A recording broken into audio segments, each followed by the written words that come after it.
Hello everyone, Jean here. Welcome back to my channel. I know I haven't been uploading new vlogs for pretty much the whole month of October because for you guys, that's my dog again. Stop it!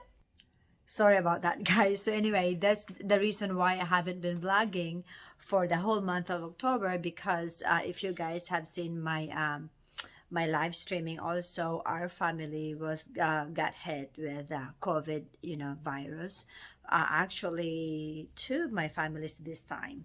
So anyway, I was busy and monitoring my family, morning, evening, midnight, whatever time it is. That's why I was like, I don't feel like doing on vlogs with the just kind of events that's going on. You guys probably know how difficult it is to have a family, not just one family, but two families that are being affected with COVID, with all the symptoms and all that. Like one family, it's a family of five, and then four of them as actually has the symptoms, and then pretty much my sister, my brother-in-law, which is my sister's husband, pretty much died from the COVID also. And so my other family members, it's actually, you guys probably seen this. I mean, I have featured they're both vloggers too. So anyhow, I have features their channel on my community post. So it's Inday Tisay Bisaya Koday. Her family, there's, like I said, there's five of them in the family. So four of them is actually having the symptoms, severe symptoms of the COVID. And then the other family is the probinsya ng Sumba Mama, which is her daughter has a Sumba channel also. So all, actually there's four of them also. So four of them are all have the symptoms, but all the symptoms kind of vary. Each family members varies, but then so anyhow, I have to deal all that. So what I normally do, like in the morning, I make my rounds. I call this sister, I call this sister, everyone try to kind of get their update. And then the same with the other sister that lives in the other town. So kind of try to just make sure that they are on the road to getting better. And so not just those two sisters that I call, I also call my other sister and her family. That's Melissa again. Stop, baby girl, stop it. So anyway, I call my other sister also, which is the one that's taking care of Inday Tisay's family, who were quarantined for like pretty much barely 4 weeks. It's over 4 weeks because they start quarantining themselves. In my, because I kind of put like a diary of the, when did it started. So they start quarantining September 29. That's on my calendar. So with that said also, and then so they just got done their quarantine days pretty much. I think Wednesday. It's Wednesday. So that's, and Wednesday, which is like barely, like I said, barely 4 weeks. Just few days before it hits the 4 weeks period, that's when they have their quarantine done. So with that said, Inday Tisay's family are getting better. Well, of course, you can also watch her videos. She posted like the memories. It was her husband who was pretty much kind of part of the my brother-in-law was the casualty of the COVID in their family. It's kind of sad, but I understand that we are not the only family that has or have been through all that kind of sadness, who lose loved ones in the family. But it's just like my heart goes out to all of you guys who have families or friends or relatives that got also this kind, because it's almost 2 years since this pandemic really started. And then we know it's happening, but unless it hits in our own family, really we didn't realize how bad it will affect us. So, like I said, I'm just giving you guys an update since I gave an update also on my live streaming about, what you can do if you had it or if you know of friends. It's kind of like giving ideas in how to cope with that. If your family has been affected or you know of someone that's been affected, so it's kind of nice just to give a little tips and what they can do to help themselves out. So anyway, my sister and her family, they just got they just finished with a quarantine. So I every guys, we'll learn new something new every day. And I didn't realize that, but this is what's supposed to what's happening in our body when you have, or when you had the virus. Your bloodstream or your body will retain the positive for COVID for 90 days. So even though you are asymptomatic now, I mean, per se, you have symptoms, or even if you didn't have symptoms, but you tested positive with COVID-19, that is, so your body will retain the positive test or the antigen in your system for the next 90 days. So, it's kind of like this is what my personal thought on that. So friends that are wanting to get the vaccine like few months or a month after they get better with COVID, I would say probably I could be wrong, but personally I would say I will wait till the 90 days is up because your system anyhow had the antigen. So, that's my take on that. I could be wrong. It's not medically proven, but that's what my thought process, and everybody has to decide for their own. So anyhow, so that 90 days, if you will get a blood test, then it will show that you're positive. But here's the thing though, it's kind of, how do you know that you are not contagious within the 90 days? Well, see, there is a swab test also that's just kind of like to just get the antigen, like the swab test that they go to the, just get the specimen out your nose. It's like a quick fast one. So anyway, if that test is negative, even though you are within the 90 days of the positive COVID by blood, and as long as the specimen that's taken out on your nose and your when it comes back negative, that means you are not contagious anymore. So I don't know if it kind of makes sense, but I don't know if it makes sense to you guys, but that's how I understand. And obviously, because the quarantining time is only 14 days. So it's kind of like, how do you know that after 14 days you are not contagious anymore? Because I don't know, especially in the Philippines and even here in United States, that far as I know, in where I live, the state that I live, they do not do a reswab. But because 14 days, the 14 days, that's why you need to quarantine the 14 days, because that's the time period when a person is contagious. After 14 days, they have like in the 15th day to the 21 days, even though you still have the symptoms, you're still coughing, things like that, you are kind of, they call it, in a safe zone. And that's what the Philippines was, like I said, my niece is she is a COVID nurse also in the COVID unit in the Philippines, in Manila. So it's kind of like that's the safe zone. And so the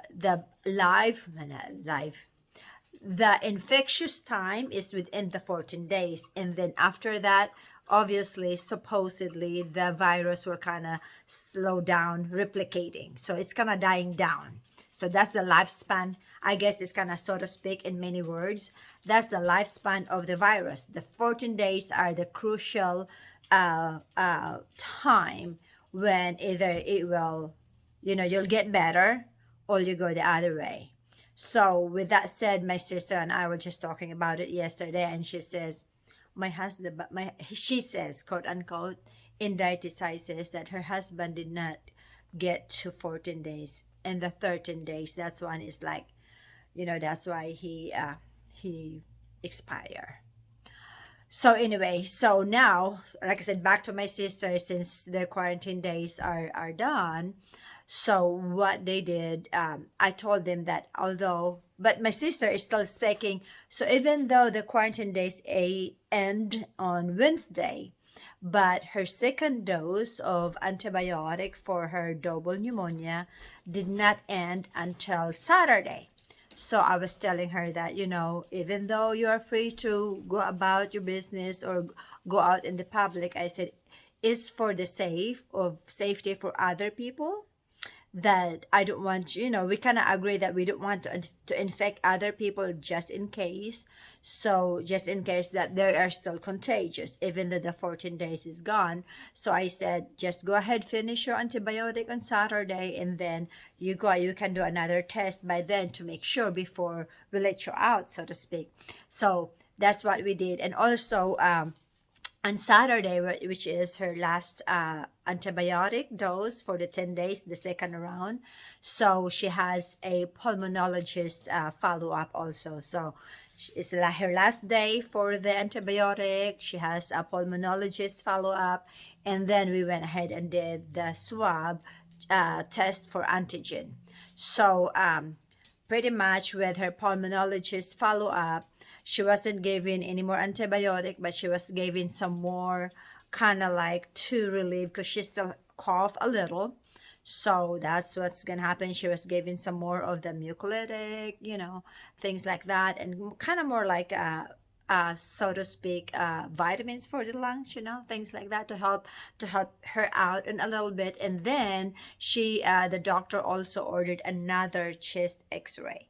So pretty much by Wednesday, this Wednesday, the November first, I should say first Wednesday of November, she's gonna have her third chest X-ray since the COVID started. So in a month she has three X-ray, but this one here would be like to make sure how much is left with her pneumonia, because she's got double pneumonia, and it's bi-basal pneumonia also, and people probably know what's that mean exactly, the bi-basal pneumonia. So that's what happened. So with the test, now we'll go back to that. So that was the pulmonologist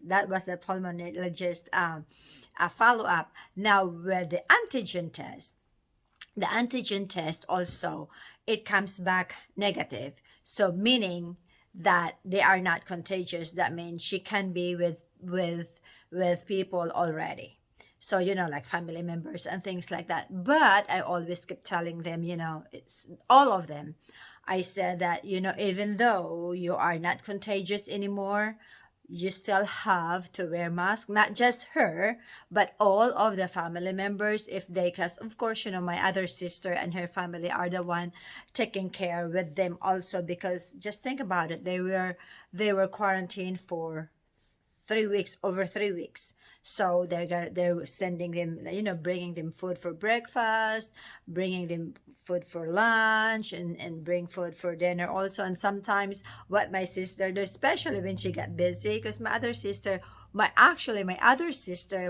works also. But since this started, I just ask her not to go to work, because I understand that this sick family, if they need something, it's kind of, they probably, I don't know for sure, but my thought process is she will be hesitant to ask help from my other sister if she goes to work. So I asked my other sister, can you just please don't go to work for whatever it takes, how long it takes, so that my sister, she will have easy access to call you or to text you or to ask help or things like that. But it's different when you don't have that kind of like thought process that, oh, I cannot call her, she's at work. So, and the good thing also is that my other sister, she's actually 4 years younger than me. But anyway, her and her husband was so kind enough to agree with that. And her husband was so supportive also. So with that said, it's just kind of like, we just don't want, if possible, I know that, virus is kind of like you just don't know where you got it from. But if as much as possible, I would like it for it. I mean, I say of course, I always think about but I'm telling my family that as much as possible, that if somebody get infected, it's not coming from you guys, because life is so valuable, and so you would feel so bad, and probably kind of like you would be sad to know that that person got infected by you or from you. So it's pretty much what my family's thought process also. So with that said, guys, I am gonna really also to on my end here in America, it's just happened that, like I said, I already mentioned that in my live streaming also, that I have friends, like they're friends, they're not even related by blood, but they were so kind. I already kind of, I don't know if they adopted me, but I adopted them as a family, as a family member, because they really helped me out with finances also. And then I have friends here, a lot of friends, also brothers and sisters, in my congregation, that helping me out also with, like, because, where do we get all this money to kind of, with the medication, with food, everything else that's needed, we need that. I mean, I cannot handle it all by myself too. And I was just so grateful for all the friends, brothers and sisters, that are helping me out. So that's a blessing, what how else would you say that? It's a blessing that I I have all those friends surrounding me, and my family, and they care about me and my family especially. So so that's pretty much what's gonna help me going also. So I am gonna show you also that today I'm gonna send another money from the Philippines. I mean, it's kind of like, I don't have a lot of money, guys. I just want to make sure that, you have to work for your money here in the Philippines, no, in America. You have to work hard for it. And I just don't have money, just I can just get out from the tree, or things like that to send. I don't. But in times of like this, I just have my husband and I has to kind of, make do of whatever is needed to help out the family. Like I said, I have quite a few friends that are helping me out too, and that's really great. So anyhow, I am going to send money again today, and I was gonna say, I am an old fashioned way. I know a lot of friends that I know of also. They're sending money through, like, on the app. You do like that. I am different. I go to the store. I go to the store to send money physically there. I know that's me. I'm old fashioned way, or maybe I should say I'm old. So welcome to the old people's world. So I actually, I go to Walmart and I use their MoneyGram. That's the form of service that I use to send money to the Philippines. At Walmart, they have their, no, I'm not actually, guys, it's not paid. It's not paid promotion. I'm just saying, this is what I do. So they have like a Walmart to World. They have that Walmart to Walmart, and they have Western Union also, and they have MoneyGram. Their fee varies, and even their rate varies also. But I kind of tried to figure it out, which one should I use, the higher rate, the with the cheaper the higher rate, the higher fee, the slower rate, the lower fee. But I was thinking the difference is only like few cents difference. So I opted out for the cheaper one, where, because I need the extra money to send, even though, like, it's actually just like a pennies, 2 or 3 pennies difference. So, but anyway, and I just go with what I used to doing. So I'm gonna do that, and I'm just gonna show you guys. Well, I'm just gonna give you a little bit of clip when I go send money to the Philippines today. So I will take you with me to Walmart as well, and just kind of view do a little clips of my how the process, actually the process of sending money to the Philippines. So I will see you guys in a bit. So guys, I'm here at Walmart walking into, I'm actually in the parking lot, walking into the store. So I'm just gonna give you a little clip. I mean, I go straight over there. I might get some few things also, you know, a little bit of like, uh, now I can think, I'll get some more of like a vegetable so that we can, that, you know, I can have some veggies for, can have for veggies for dinner. But I'm just gonna give you a little clip, guys. So guys, I am just heading to directly to where their money service. So let me just go. Yep, I'm on a mission today. I don't need to do any more of like more. Well, I just shopping here for dinner, like veggies, but I'm going straight here to the MoneyGram, to this money services, guys. Yeah, there you go, money services. That will be, I'm hitting.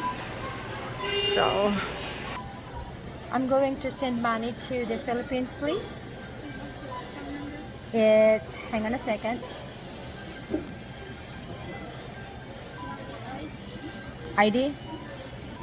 What's the first person in there? Is that we start with E, N?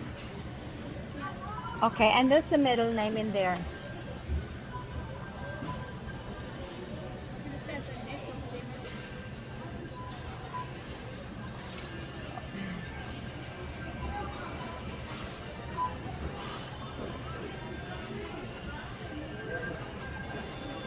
Oh, it's not even, it doesn't gonna stand. Okay, hopefully guys that would work. I'm just doing a little bit of a footage.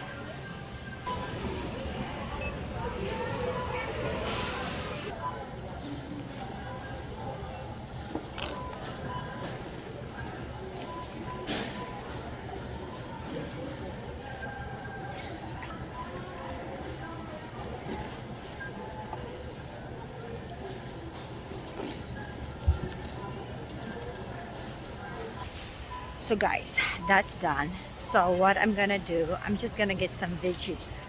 I am going to get some I'm going to get some now I can't think. Brussels sprouts. My goodness, my brain is so loaded with everything, guys. Some of this. I get some asparagus. Yeah, guys, they don't have they ran out of cart. So I'm just gonna get all of this. Here's my Brussels sprouts. And then let me see.